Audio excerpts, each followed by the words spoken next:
AITA for letting my family destroy my jealous brother after he slept with my fiancée. I, 23, male, just got engaged and then broke off my engagement within 2 weeks. My fiancée, Sophia, 23, female, was with my older brother Mason, 27, male, the night after our engagement party. My own brother then tried to taunt me with it to make me feel terrible. Sophia and I had been together for almost 3 years, but she threw it all away for my brother on the night we were supposed to be celebrating our future. She told me she could not wait to be my wife, but she broke that promise the very next day by betraying me with him. I was completely devastated by this and ended our relationship via text before blocking both of them. I also had the locks on my condo changed so she could not get back in.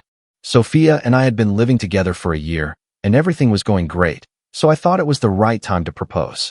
I never imagined she would betray me with Mason of all people, especially since she knows there is an intense rivalry between us and that we do not get along at all. My father passed away in a car accident when I was a baby, and I have almost no memories of him. Mason at least got to spend a few years with him, but I have no recollection of what he was like.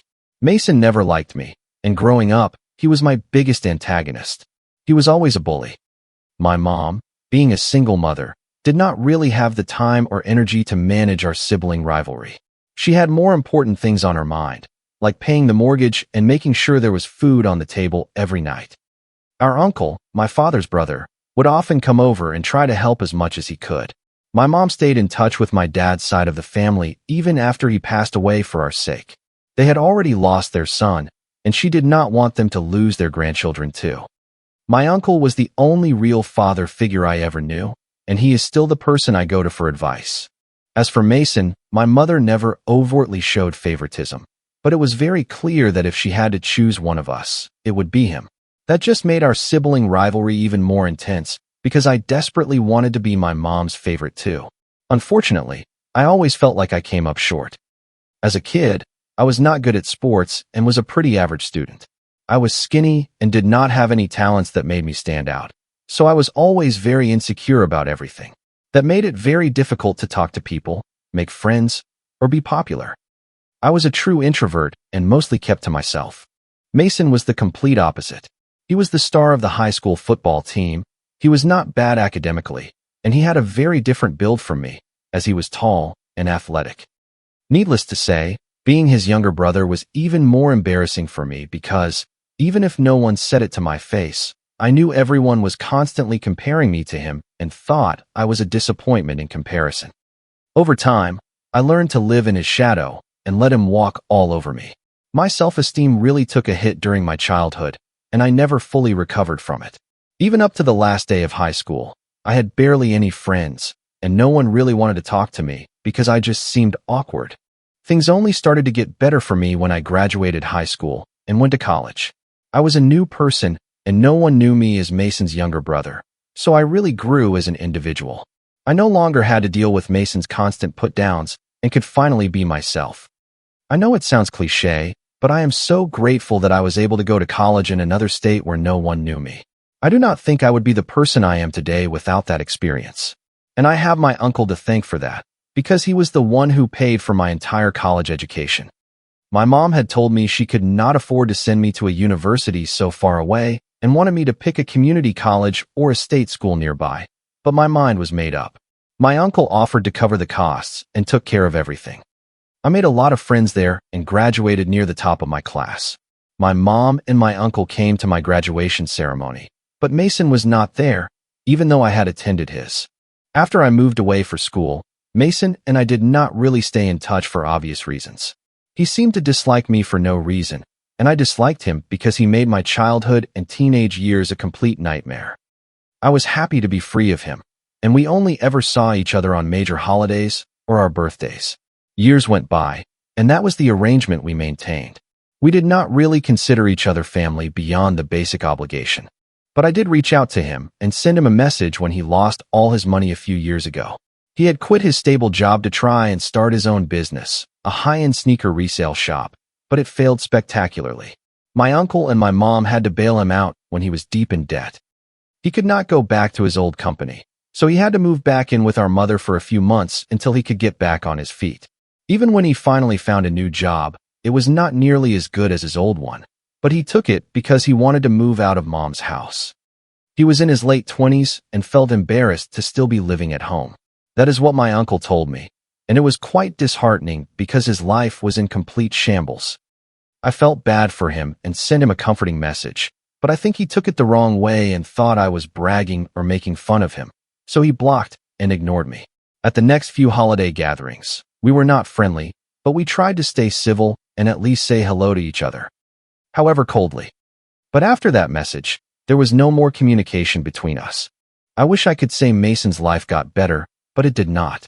His business failure affected him a lot, and every time I saw him after that, he seemed worse than before. My uncle told me he had changed jobs 7 or 8 times since then, but did not seem satisfied with any of them. He started looking more disheveled, and you could see his mental state reflected in his behavior. At family get-togethers, he was always drinking or just staring off into space silently. Honestly, I felt really bad for him when I saw him in that state. I had always disliked him as a kid, but now it was very hard to hold on to that feeling for someone who was already going through so much. My uncle always tried to include him in our conversations, but he never seemed interested and always left early. I had also started bringing Sophia to these events after we had been together for a year. She knew about Mason and even seemed concerned for him, but there was not much any of us could do. Fast forward to our engagement, which took place 2 weeks ago. Sophia and I were at my uncle's house for his birthday barbecue. First, I asked and made sure he was okay with me proposing during his party, and he was thrilled about it, so I went ahead with the plan. The whole family would be there anyway, and my uncle has a beautiful house with a nice backyard patio, so it was the perfect place. I had even invited her parents, but they were not scheduled to arrive until after the proposal, so she could not guess what was going to happen. After my uncle blew out the candles on his cake, I took her out to the patio and proposed. She said yes. Then we went back inside to announce it to everyone and celebrate. I noticed Mason left a few minutes after I made the announcement, but I did not pay it much mind as I was quite busy with everyone that night. Besides, he had a habit of leaving family gatherings early, so it was not surprising. Sophia and I had a great night, and then went back to my condo.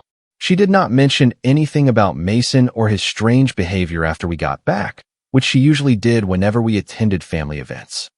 We were both pretty tired and had consumed a few drinks, so I fell asleep as soon as my head hit the pillow. But I accidentally woke up around 2 in the morning to use the bathroom. When I woke up, I noticed Sophia was still on her phone. When I asked her who she was talking to, she said she was just texting a few friends about our engagement. It seemed innocent enough, so I did not suspect anything and went back to sleep shortly after. But 2 days later, while I was at my desk at work, I received a series of messages from Mason. It was really unexpected since the last time we spoke, he had blocked me. They were just screenshots of his conversation with Sophia. In those exchanges, they were planning to meet up, and it was clear from the context that they had. It all started with Mason messaging her to congratulate her on our engagement, and she asked why he had not stayed for the rest of the night.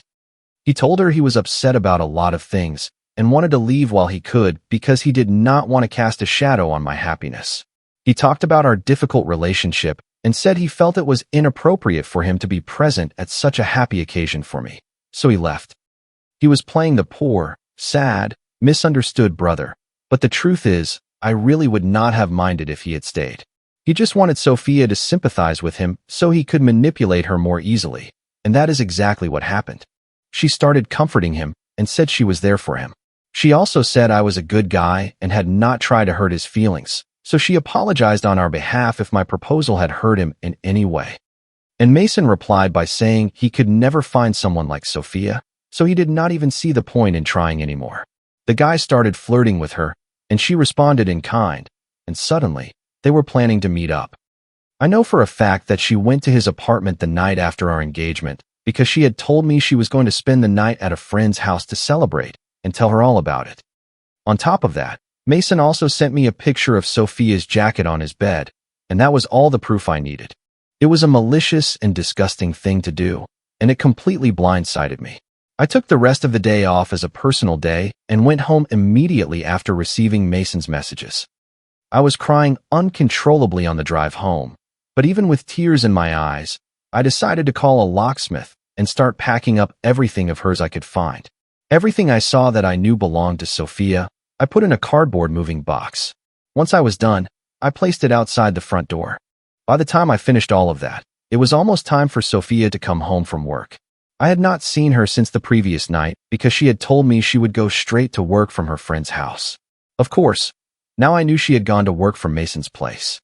I wanted to break up with her in person, but after a moment, I decided it was not worth it. She had been unfaithful to me the day after I asked her to spend the rest of her life with me. I was too upset to face her, so I decided to end our relationship via text. I sent her a message saying I knew she had been with Mason and that I did not want to be with her anymore. I told her I was disgusted and that all her things were in a box outside the front door, so she could take them and leave, as I did not want to see her again. If she had left anything else at the condo, she could arrange a time to come back later to get it. I told her we were over. Then I sent the message and blocked both of their numbers. A few minutes after I sent that message, Sophia was at my door, knocking and begging me to let her in. She was devastated, and I could hear it in her voice.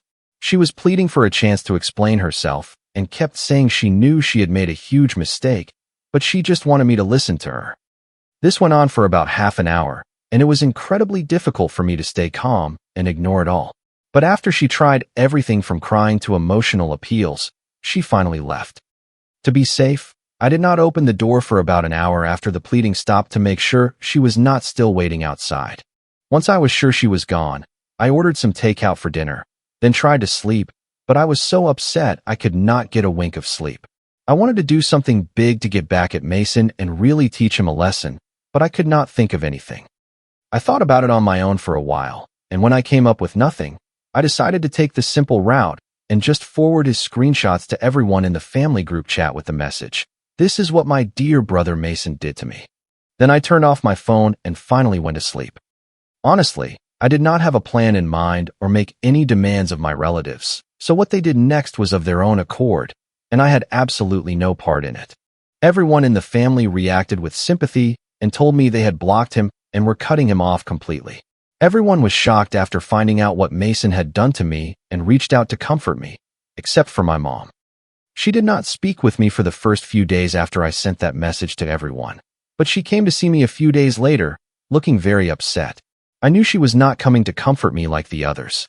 I was right, because she had come to talk about my actions. She said she understood that I was upset with Mason for what he did, and rightfully so, but that I should have refrained from making the incident public. Her reasoning was that Mason was already suffering a lot because he was a grown man living with the memory of a failed business and no prospects in his love life. He had a few short-term relationships here and there, but nothing serious, and it was especially sad because he was a really promising young man when he was younger. No one could have imagined he would become so unlucky and unhappy. On the other hand, no one could have expected me to be as successful as I am today, both in my career and in my relationships. My mom believed that Mason had acted out of jealousy, which I already knew. For context, I work at an architecture firm and have a well-paying job. I worked very hard to get where I am now. If Mason had done proper market research for his business instead of jumping in headfirst, he might not have failed, and he would not be earning less than half of what I make. But getting back to the point, as my mother was saying all this, it almost seemed like she was trying to justify what he did. So I cut her off and asked if she was really trying to frame Mason's involvement with my fiancée the night after our engagement as acceptable, simply because his life was sad and pathetic. She took a minute and then said it was not right, but that I needed to understand where he was coming from and be a little more understanding and forgiving. She added that the family cutting ties with Mason was affecting him a lot and that he was miserable. Family gatherings were all he had because he felt ashamed to be around his friends who were much more successful than him, so he did not keep in touch with them, and family was all he had left. I was glad about that and really did not care that he was miserable because he had caused the end of my relationship with Sophia. He deserved it, and I had no sympathy to offer him. But my mom believed I should be the bigger person and talk to everyone to convince them to give Mason another chance. Not only that, but she also wanted me to contact him to clear the air. I told her I was not going to do any of that, and that she was out of her mind to expect me to contact the person who had deliberately ruined my relationship. I got really angry with her. I told her that I always knew she had a favorite even if it was not always obvious. but she did not have to rub it in my face and make me feel so bad about it now.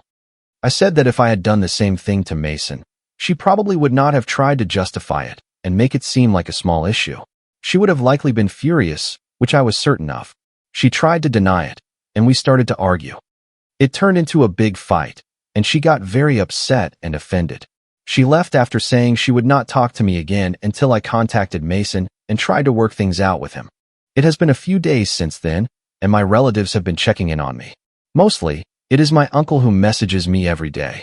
Sophia also messages me from time to time with different numbers, hoping to get me back or at least have a conversation with me, but I have not replied.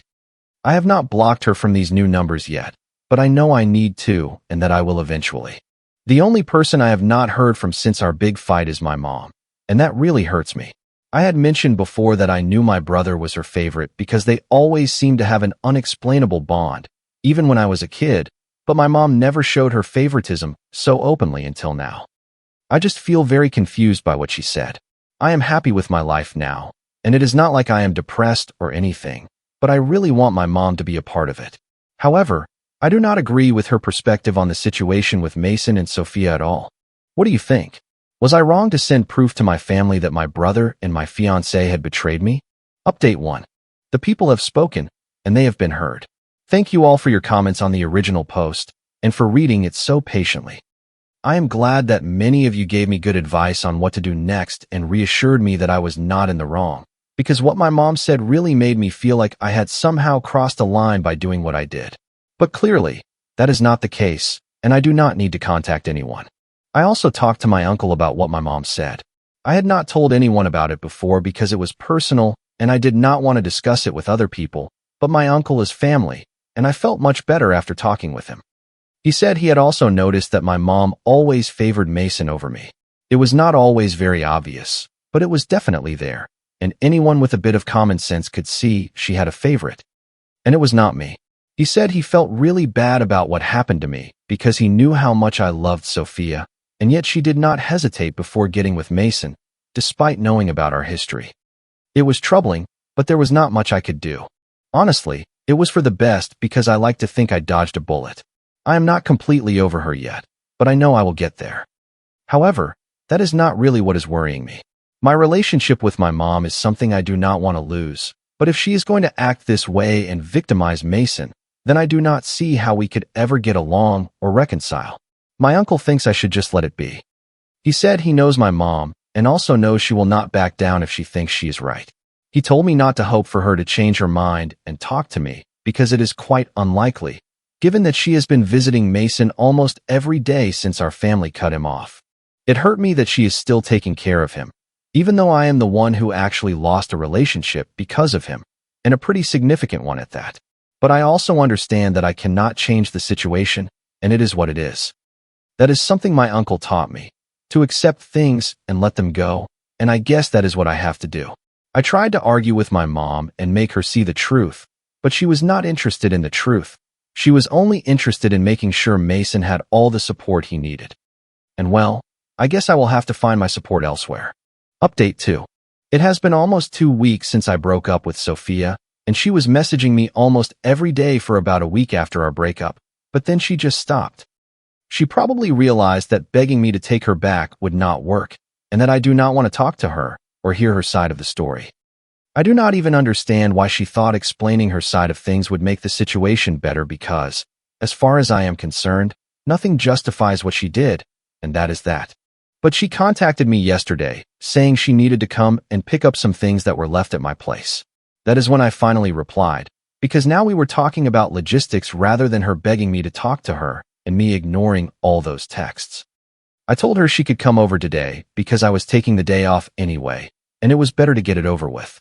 So she came around noon, and I could see she was really upset. She looked worse for wear and did not look me in the eye the whole time she was here. I did not say anything to her either after opening the door and letting her in.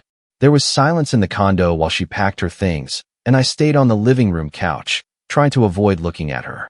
Once she finished packing, she said she was leaving, and although I had a lot of things I wanted to say to her, I just settled for goodbye and then went back to looking at my phone. She did not deserve anything more than that, and after that, she left for good. It is strange, but in a positive way, because it means I never have to talk to her or receive her messages again, or have things in the house that remind me of her. I blocked her number a few minutes after she left and decided to mark the occasion by watching our favorite movie alone. I have not heard from my mom yet, but with time it is getting easier to accept it. At least now I know for sure that she would never have taken my side here just because I am not Mason, so whatever I did for her would never be enough, and honestly, I am tired of trying. My uncle told me he also had a fight with her recently trying to defend me, and she did not like it, so things are not going well between them either. I cannot believe she is willing to sacrifice her relationship with both of us just to keep defending Mason, even knowing he is in the wrong. It just does not make any sense to me, but I guess if that is what she wants, then so be it. Update 3. It has been a month since I last posted here, and I cannot believe that just a month ago I was upset about my mom's reaction. But now I am doing better, and I do not care what my mother thinks.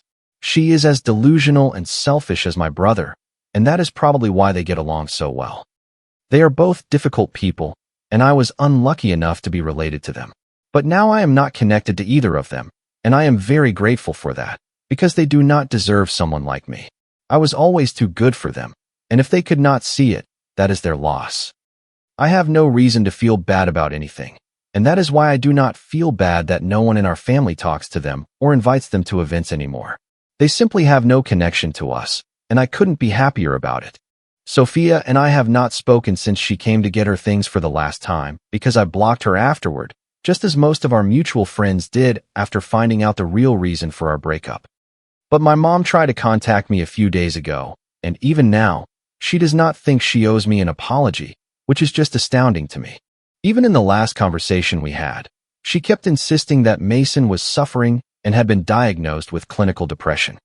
I told her I could give her the number of a good therapist, but nothing more, and that I was definitely not going to talk to our relatives to get them to feel sympathy for him.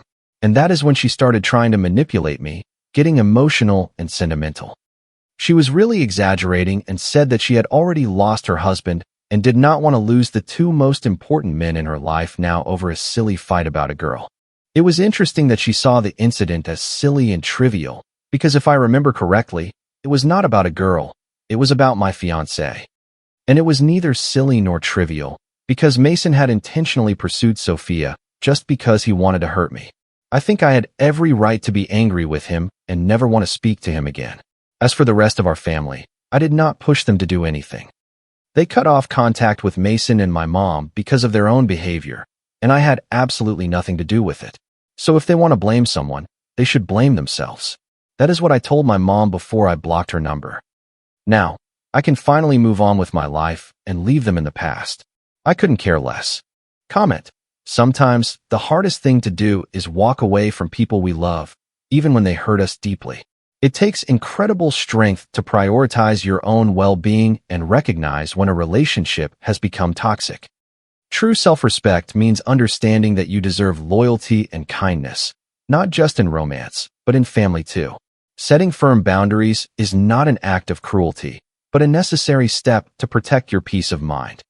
It is completely valid to grieve the loss of those connections while knowing you made the right decision for your future. We often think we need certain people to be whole, but sometimes letting go is exactly what helps us find ourselves again. Surround yourself with those who celebrate your success rather than those who try to diminish your light. Healing is a personal journey, and you never have to apologize for removing negativity from your life. I hope you remember that your value is defined by your character and resilience, not by the way others treat you. If you like the stories, don't forget to leave a comment and support the channel by subscribing. See you in the upcoming stories.